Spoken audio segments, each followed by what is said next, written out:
Bom dia, na graça e na paz do Senhor Jesus. Amados irmãos, hoje é segunda-feira, 18 de agosto de 2025. Nova semana, nova oportunidade, novas experiências, novas realizações, novos aprendizados. Devemos receber cada novo dia e cada nova semana como nova oportunidade, novo presente de Deus. Por isso que o dia de hoje é chamado de presente. Vamos à leitura de hoje, 2 Crônicas, capítulo 18. 2 Crônicas, capítulo 18, diz assim: Josafá tinha grande riqueza e honra, e aliou-se a Acabe por laços de casamento. O capítulo 18 começa ruim, porque Acabe foi um dos piores reis de Israel. E o Josafá, que era um homem de Deus, que temia Deus, que inclusive incentivou os levitas e sacerdotes a ensinarem a palavra de Deus pelas cidades de Israel, andou com Deus, desfrutou as bênçãos de Deus. Agora começa o capítulo 18 dizendo que ele aliou-se a Acabe por laços de casamento. E aí o apóstolo Paulo diz: não vos junteis a um jugo desigual com os incrédulos. E muitas vezes na palavra de Deus, no Velho Testamento especialmente, se condena o casamento do povo de Deus com povos de nações pagãs, idólatras e pagãs. E aí Josafá, homem de Deus, cai nesta armadilha, que muitos caem ainda hoje. Versículo 2, alguns anos depois ele foi visitar Acabe em Samaria. Agora o Josafá vai visitar o Acabe, ímpio rei, esposo da Jezabel, em Samaria. Acabe abateu muitas ovelhas e bois para receber Josafá e sua comitiva e insistiu que atacasse Ramote e Gileade. Olha, que amigo, que parente que lhe chama para uma guerra. Acabe, rei de Israel, perguntou a Josafá, rei de Judá: irás comigo lutar contra Ramote e Gileade? Josafá respondeu: sou como tu e meu povo é como teu povo, estaremos contigo na guerra. Que palavra infeliz do crente Josafá. Que palavra infeliz. Somos como tu, meu povo é como teu povo, estaremos contigo na guerra. Cristão, né, não é o caso de Josafá, cristão não é como ímpio, não é. O povo de cristão não é como o povo dos ímpios. Verso 4, mas acrescentou: peço-te que busquemos primeiro o conselho do Senhor.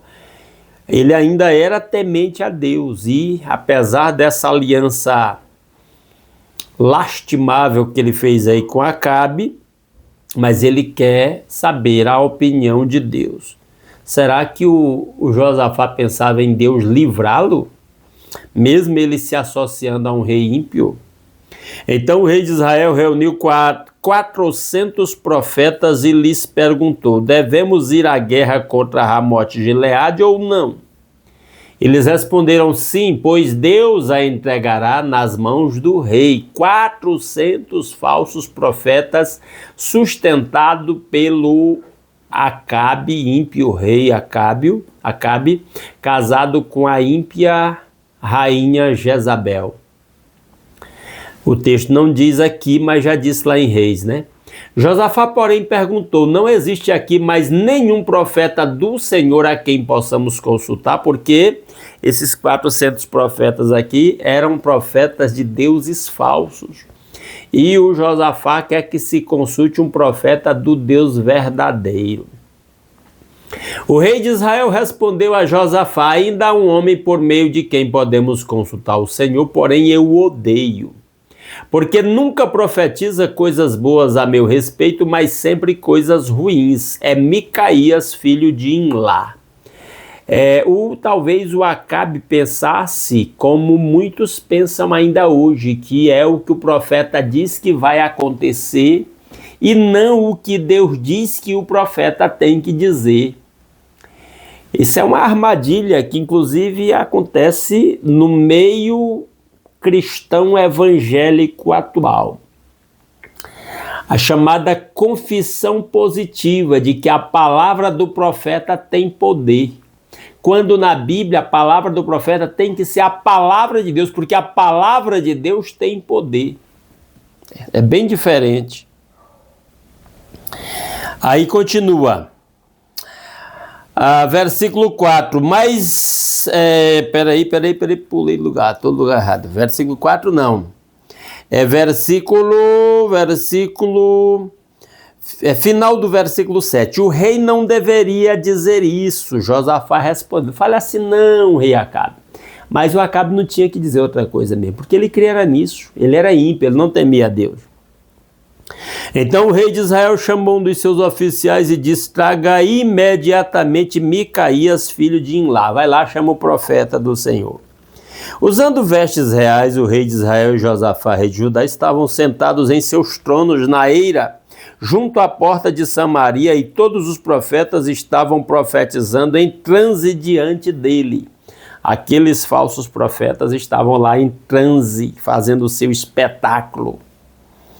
E Zedequias, filho de Kenaná, tinha feito chifres de ferro e declarou, esse Zedequias aqui era um dos falsos profetas.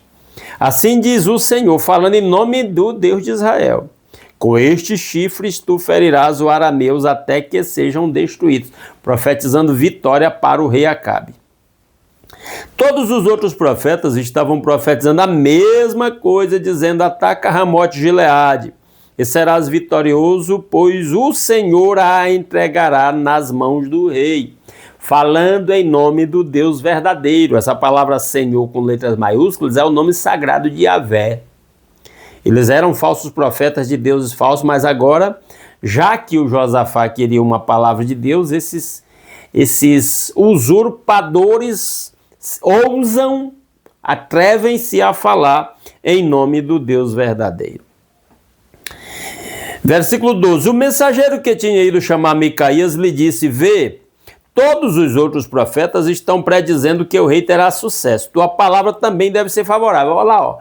Os outros estão profetizando vitória. Vai lá e fala que o rei vai ter vitória. Fala o que o rei quer ouvir.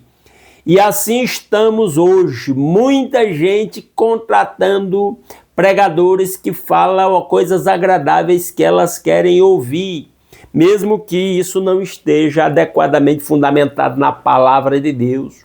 Inclusive, eu aproveito para falar aqui que esta é uma marca do falso evangelho, falar o que as pessoas querem ouvir. O verdadeiro evangelho prega o que as pessoas precisam ouvir, inclusive aí chama para se arrependerem dos seus pecados. É uma maneira eficiente de distinguir o falso do verdadeiro evangelho. O falso evangelho não chama as pessoas ao arrependimento, não denuncia o pecado. O verdadeiro evangelho denuncia o pecado e chama o pecador ao arrependimento. Verso 13. Micaías, porém, disse, juro pelo nome do Senhor que direi o que o meu Deus mandar. Isso é um profeta verdadeiro. Eu prego o que meu Deus manda. Quando ele chegou, o rei lhe perguntou, Micaías, devemos ir à guerra contra Ramote Gileade ou não? O rei perguntando. Ele respondeu, ataquem e serão vitoriosos, pois eles serão entregues em suas mãos.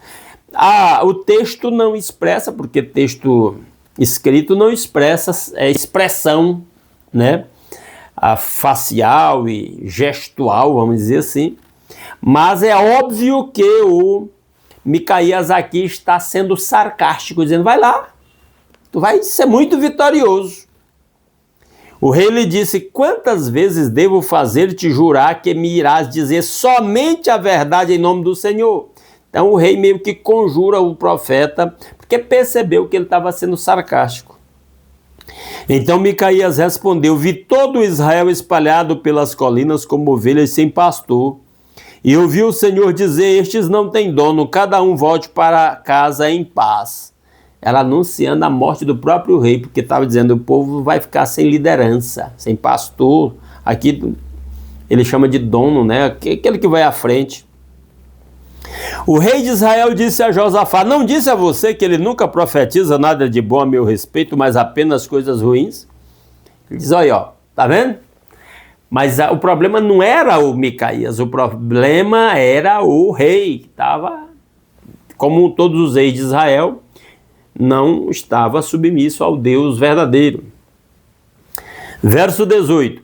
Micaías prosseguiu: ouçam a palavra do Senhor. Viu o Senhor assentado em seu trono com todo o exército dos céus à sua direita e à sua esquerda, e o Senhor disse: quem enganará Acabe, rei de Israel, para que ataque Ramote-Gileade e morra lá? Olha o anúncio direto, vai morrer lá.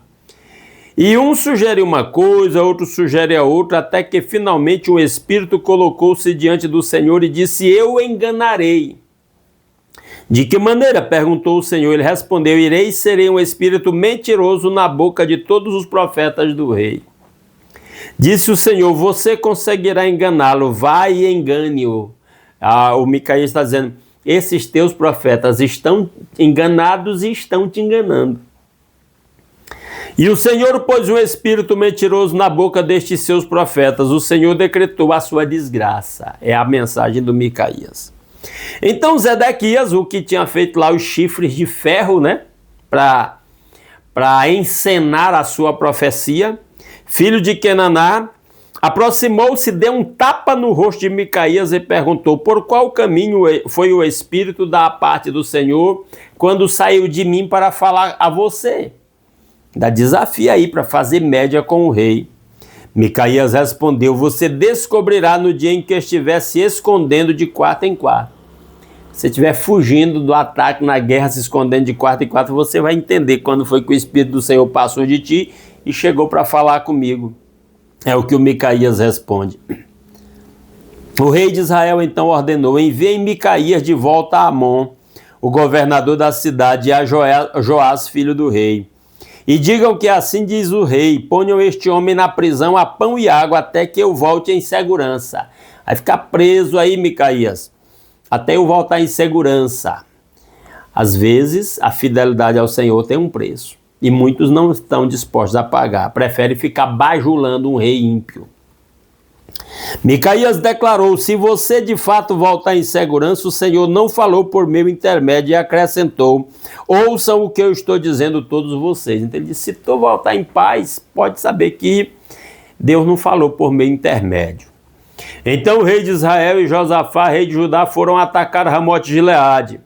E o rei de Israel disse a Josafá: entrarei disfarçado em combate, mas tu usa as tuas vestes reais. O rei de Israel disfarçou-se e ambos foram para o combate. E sabe lá a intenção do Acabe aí, de dizer que ele ia entrar disfarçado de soldado para o Josafá ir vestido de vestes reais, sendo que o exército, é óbvio, ia atacar o possível rei do país inimigo que estivesse na guerra. O rei da Síria, havia ordenado aos seus chefes dos carros de guerra: não lutem contra ninguém, seja soldado, seja oficial, senão contra o rei de Israel. Olha a armadilha feita por Josafá aí. Olha o que dá se juntar com gente ímpia.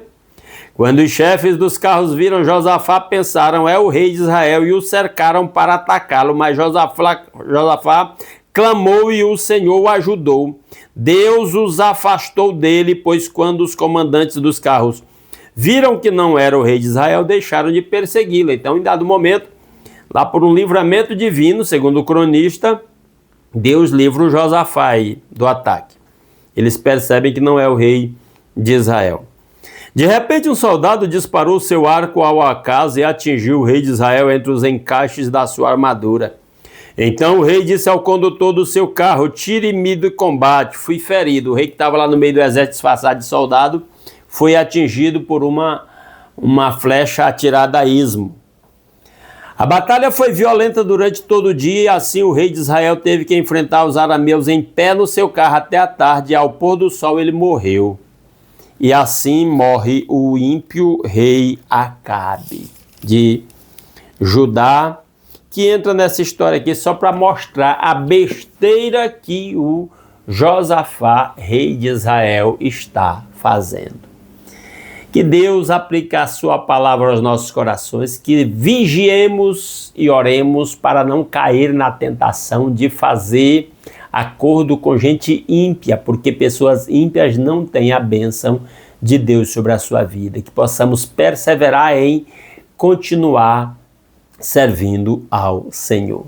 E se Deus quiser, amanhã às 5h30 da manhã a gente volta para continuar a leitura de 2 Crônicas. Aguardo vocês aqui. Fiquem na graça e na paz do Senhor Jesus. Uma ótima semana a todos.